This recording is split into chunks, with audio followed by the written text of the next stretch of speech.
tariff escalation it's resulted in escalation across the board of tariffs. We're looking at 80% reduction if this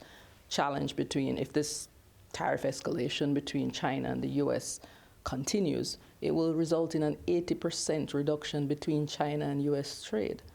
And the ripple effect of that across the board can be catastrophic because so many countries, we're no longer in a world where you have one-way trade.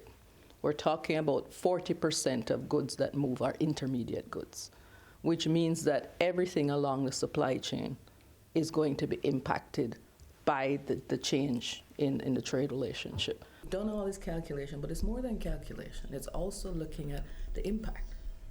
What's this going to mean for countries planning? What's this going to mean for businesses?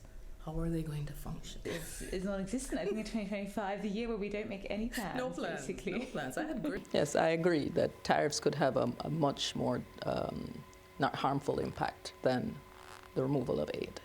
The calculations that we currently had up to before the 90-day pause is that it would result in a fall by 2040 of 0.7% in overall global GDP.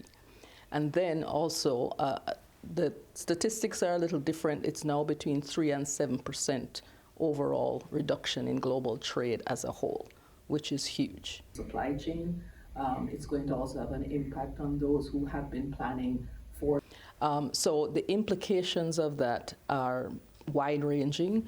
The implications for developing countries as a whole is also going to be difficult. I think one of the areas that we also need to look at is how will it impact the fragmentation across the board, the geopolitical repositioning that is going to take place as countries seek alternative markets, as they seek to look at, how are we going to survive? How are we going to manage this change, and how are we going to pivot? These are the kinds of challenges. Some of them have actually been front-loaded from December. They're at 7% overall reduction in global trade as a whole, which is huge. When you impose 37% tariffs on Bangladesh and they lose 3.3 billion per year, it's a fundamental shift in everything that they have worked towards and in their economic base, that led to them being so well developed that they could graduate from LDC status. Which was 0% tariffs under an agreement that has been textiles and apparel, which is huge. All of the relations